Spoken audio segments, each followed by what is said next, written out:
Mitra bisnis, setelah gaduh mengenai antrian dalam membeli LPG subsidi melon 3 kg, akhirnya Presiden Prabowo kembali memperbolehkan pedagang eceran untuk menjual LPG melon tersebut. Namun seiring hal itu, para pengecer itu akan dijadikan sub atau cabang dari pangkalan resmi. Dan untuk membicarakannya lebih lanjut, saat ini kami telah tersambung dengan Ketua Umum Komite Ekonomi Rakyat Indonesia, Ali Mahsun Atmo. Baik Pak Ali, bagaimana komentarnya mengenai kegaduhan yang sempat terjadi dalam penjualan LPG melon 3 kg ini? Pertama, selaku Ketua Umum Asosiasi PKL Indonesia, selaku Ketua Umum Komite Ekonomi Rakyat Indonesia KRIS, saya menyampaikan terima kasih dan apresiasi setinggi-tingginya kepada Presiden Prabowo Subianto yang telah mengembalikan 370.000 pengecer gas 3 kg bersubsidi bisa berjualan lagi. Kenapa?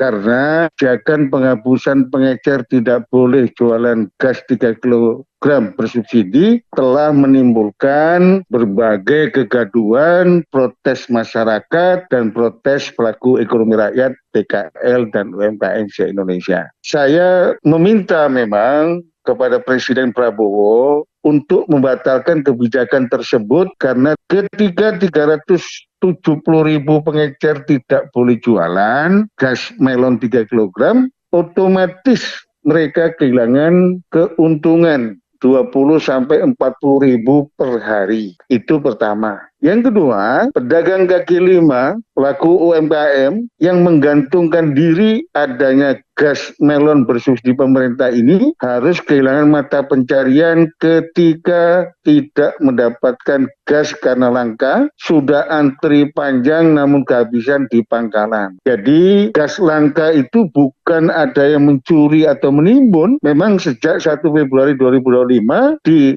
eceran gas LPG 3 kg sudah tidak ada, yang ada hanya di pangkalan. Oleh karena itu, mengingat ini menyangkut puluhan juta pelaku ekonomi rakyat yang menghidupi ratusan juta penduduk di saat ekonomi rakyat belum pulih dan daya beli masyarakat belum beranjak baik, saya minta memang kepada Presiden untuk membatalkan dan dikembalikan pada pengecer bisa menjual kembali. Saya bersyukur Selasa 4 Februari 2025 Presiden menginstruksikan pengecer bisa berjualan kembali. Oleh karena itu, ke depan saya berharap kegaduhan yang sebenarnya bertujuan baik, kan begitu, ingin subsidi 87 triliun gas 3 kg ini tepat sasaran. Menurut Pak Ali, apa yang harus dilakukan agar subsidi gas melon 3 kg ini tepat sasaran? Kami dari Asosiasi PKL Indonesia memberi masukan kepada Presiden. Yang pertama, mohon ditinjau keputusan Presiden yang mengatur subsidi gas 3 kg. Satu, tentang kriteria rumah tangga yang berhak menerima. Jangan sampai rumah tangga dokter ahli bedah setor KTP bisa beli gas melon yang mestinya haknya rumah tangga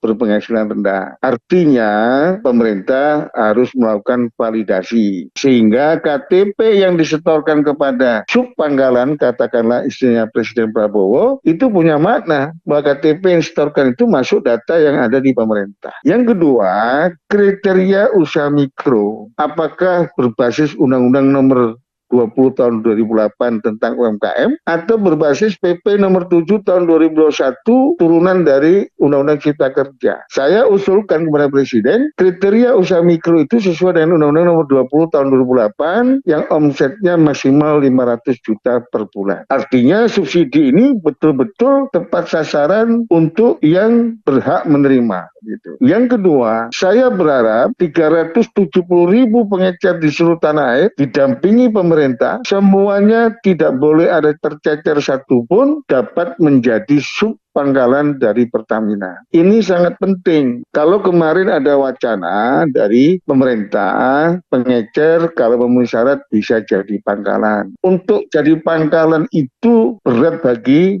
usaha mikro, pengecer. Kenapa? Satu, butuh fasilitas tempat yang memadai dan menjamin keamanan agar gas ini tidak meledak. Ini tidak mungkin disiapkan oleh pengecer, karena pengecer itu warung-warung kecil yang ada di masyarakat. Yang kedua, butuh modal cukup besar untuk deposit ke Pertamina. Oleh karena itu, saya dukung penuh apa yang disampaikan Presiden Prabowo Subianto. Pengecer itu akan dijadikan sub pangkalan dari pangkalan Pertamina. Tentunya terkait dengan persoalan legal administrasi, misalkan NIB, kalau memang dibutuhkan ada badan hukum PT perseorangan, kalau dibutuhkan NPWP, Asosiasi PKL Indonesia akan mendampingi 370.000 pengecer di seluruh tanah air. Namun ketika ada persyaratan pangkalan, sub pangkalan yang membutuhkan injek permodalan, saya minta Presiden memberikan kebijakan khusus. Apakah bentuknya kredit usaha rakyat, PNM, atau yang lain. Kemudian yang ketiga,